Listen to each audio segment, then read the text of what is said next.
Hey kids, it's Chef Jack again. I want to thank you for joining me for this, the third chapter in the History of Comics tribute to Jack Kirby. By 1969, Kirby had grown increasingly dissatisfied with working at Marvel. Not only was he involved with a lawsuit with the company over ownership of Captain America, a lawsuit, by the way, started by Marvel when Joe Simon registered a copyright renewal for the character. But Kirby had begun to get resentful over the fact that Stan Lee had an increasing media prominence, and he was absolutely angry over Marvel's failure to properly credit him, specifically for his story plotting and his character creations and co-creations. In early 1970, the final straw landed. Marvel presented Kirby with a contract that included a drastic pay decrease and a prohibition against any sort of legal retaliation. Kirby had always sided with the unions and labor when it came to such things, and so he objected. Marvel's management, on the other hand, refused to do any sort of negotiation at all. So when Carmine Infantino offered Jack Kirby a place not only as a writer and an artist, but as an editorial supervisor over at DC, Jack naturally took the offer. Kirby's contract with DC was pretty much open-ended. It required him to work on one existing title, but it gave him the right to choose exactly what title that would be, and in addition, it gave him the freedom to basically come up with whatever else he wanted to do at all. It also gave him the freedom within the scope of that single title to do whatever he wanted to with it. This was something he had been fighting for at Marvel for a decade. Rather than grab one of DC's high-selling, high-profile titles, Kirby instead went the other route. He chose to take over Superman's pal Jimmy Olsen, which at the time was DC's worst-selling title. He would later say that he did it for two different reasons. The first reason was Jimmy Olsen at the time did not have a regular creative team, so him coming in would not put anybody out of a job. The second reason was for the challenge. He wanted to see if he could revive a book that was on its last legs. Since the title's start in 1954, Superman's pal Jimmy Olsen had primarily been a formulaic humor title aimed at the younger kids. In an attempt to impress his boss, Perry White, and thus earn a job as a real reporter for the Daily Planet, Jimmy Olsen would end up putting himself into some sort of ridiculous danger where naturally he would have to be fished out by his pal, Superman. During the 16 years prior to Kirby taking over, the book had descended further and further into corny silliness, often relying on outlandishly unlikely plots, like the time that Jimmy turned into a human octopus, or the time he turned into a genie, or the time that he turned into a giant turtle man. By 1970, the writing was pretty much on the wall that if something didn't turn around for Jimmy Olsen, the title would be canceled by the middle of that year. Kirby could not have asked for much more of a challenge from any established title at the time, but he saw that as a good thing. When Kirby took possession of the title, he immediately cut down on the corniness and made it more of an action-oriented book. He did keep the sense of humor and the general sense of fun. At one point he had his friend comedian Don Rickles do a cameo, but gone were the outlandish transformations and the formulaic plots. To do this, Kirby used an ace that he had been keeping up his sleeve since the 1940s, the Newsboy Legion and their heroic mentor, the Guardian. And for the first time, Kirby pinned down just where the Newsboys' home neighborhood, the Suicide Slum, was located. He placed it in the poorest parts of Metropolis. In addition, Kirby added such elements as Galaxy Broadcasting Network and its insidious president Morgan Edge.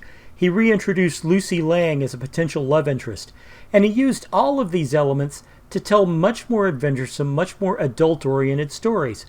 And sales for Superman's pal Jimmy Olsen soared almost immediately. As Jimmy Olsen number 147 was going to press, Kirby found out that he would shortly be relieved of his responsibilities concerning the title. This allowed him to focus more on the project that he'd really been looking forward to doing all along, ever since he first came to DC. The Fourth World. For those of you who are not familiar with the Fourth World, Kirby constructed it as a backdrop against which several of his other stories would be presented. He envisioned it as a finite series of interrelated stories that would have a definite beginning, a definite middle, and a definite end, and would all come together to one single climax. These stories would be collected and then sold in an omnibus edition later on, effectively the first trade paperback edition. To tell the story of the Fourth World, Jack Kirby created the New Gods, the Forever People, and Mr. Miracle, doing art and scripting for all three titles. The New Gods focused on Orion and his war against his father Darkseid, but also told the story of the other gods of New Genesis as well. Mr. Miracle focused on Scott Free, son of the Highfather, who had escaped the clutches of Darkseid to Earth alongside his girlfriend and later wife Barda, and naturally Darkseid's forces followed after him. The Forever People featured the youth of New Genesis and their adventures, harkening back to Kirby's boy gang titles of the 1940s. The three Fourth World titles ran concurrently and were built with a single specific vision. It was nothing like anyone had ever seen before, and it's not something that has been tried all that often ever since.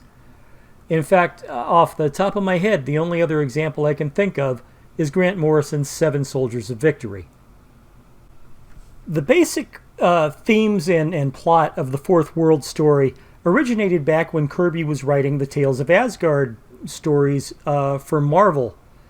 Kirby wanted to have two planets at war end with Ragnarok, in which everything was destroyed and the universe started over. Ragnarok is the battle that, according to Norse mythology, ends the universe. When Marvel would not let him kill off their then lucrative Thor title, Kirby tried it again with the Inhumans. When Marvel told him that he couldn't do it with the Inhumans, he moved on to the Eternals, with the Eternals versus the Celestials.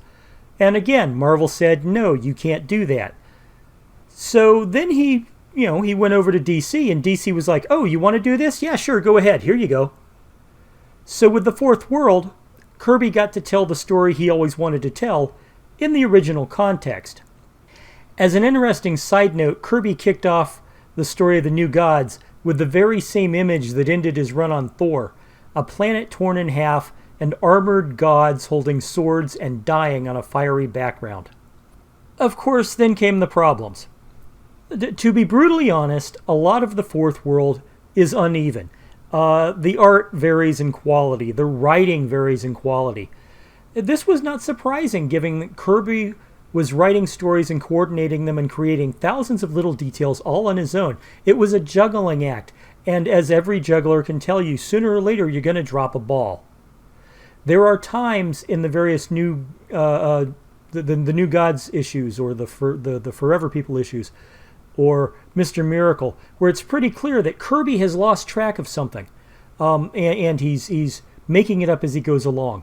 For example, in New Gods number 5, Calabac comes to Earth, but then he disappears, and he stays disappeared for 3 entire issues. As Glenn Gould once said, it was as if Kirby wrote that first story and then forgot about it, and then went back sometime and reread it later and said, whoa, hold on, I'd better do something with him. Unfortunately, the problems overcame the appeal. The New Gods were something, they were something nobody had ever seen before. It was definitely a concept that was before its time. The comic book audience in the early 70s, when this was being produced, they wanted superhero stories. They wanted action and adventure. They weren't quite ready for a deep, complicated mythology, especially one that you literally had to read every single issue of, or you would miss a ton of details. One critic that I read likened the Fourth World stories to Lost. It's such a deep, interwoven, complicated story that if you missed a single episode of Lost, you might as well stop watching entirely because you were gone. There was no way for you to catch up. Well, the same sort of thing happened with the New Gods. It just got so complicated for people that they stopped reading. And when they stopped reading, DC, unfortunately, stopped being interested in publishing it. So a lot of what people find attractive about the Fourth World, its scope and its aspirations, all went unexplored because the project was unfortunately canceled by DC because of lack of sales. New Gods and Forever People were canceled after only 11 issues. Mr. Miracle hobbled for an additional 7 issues after that, being canceled after issue 18. On another side note, in 1985, Jack Kirby was given the chance to end the Fourth World saga with an original graphic novel entitled The Hunger Dogs. However, given that he was never given the chance to get past Act 1 in the original story, The Hunger Dogs was doomed from the start. Kirby had planned a long, sprawling epic that would have ended with Orion and Darkseid killing each other. Instead, he was told by DC to rush the ending into a single book, and when the beginning had barely taken off, he was told to keep both Orion and Darkseid alive, not only for further use in other comics, but for merchandise purposes. The final project was stilted and almost unreadable on its own, though it does feature some absolutely beautiful artwork. Jack Kirby continued to produce new material for DC after the cancellation of the Fourth World. Specifically, he created Kamandi and Etrigan the Demon and OMAC and several other innovative titles. Some of his best work was done for Our Fighting Forces and Sergeant Rock, including several stories about which Kirby would later admit that they were his own personal experiences during World War II. But none of these led to any sort of long-term success. Despite some of the most creatively rewarding work of his entire career, when his contract with DC Comics came up for renewal in 1975, Kirby decided to return to the comic book company with which he was most closely associated in the past. But that's the story for our next video.